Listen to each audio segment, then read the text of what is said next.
एक्कासी मलाई किन बोलायो साइला? डेटिङ बस्या नि क्या केटाहरू? स्याउली अब म तिमीसँग रिलेसनमा बस्न सक्दिन। ए किन यस्तो भन्छौ साइला? मैले के गरेँ तिमीले यस्तो गर्छौ तिमी? मैले तिमीलाई यत्रो माया गर्दा गर्दै पनि लास्टमा आएर रिलेसनमा बस्दिन भन्छौ? स्याउली एउटा कुरा कान खोलेर सुन तिमीले। तिमी धेरै गरिब छौ गरे मेरो बाबाले भन्नुभएको। लास्टै दाल्दी छौ गरे दाल्दी।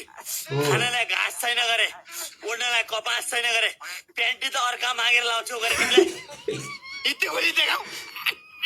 त्यसै नभएन झुट बोल्ने। तिम्रो भाने कुरा लगायो। तिमीले यस्तो गरे आउला तिमीले। गाउँमा दुई बिघा जग्गा छ मेरो। गरिब भन्ने मलाई सहरमा 2 तला घर छन्। म त्यस्तै गरिब भने छोड्ने भने आउला त। त्यही पनि यस्तो गर्दा अरे स्याउली कुरा त्यो होइन। तिम्रो र मेरो जात पनि सब्सक्राइब गरौँ है, 1 मिनेट भइसक्यो भिडियो।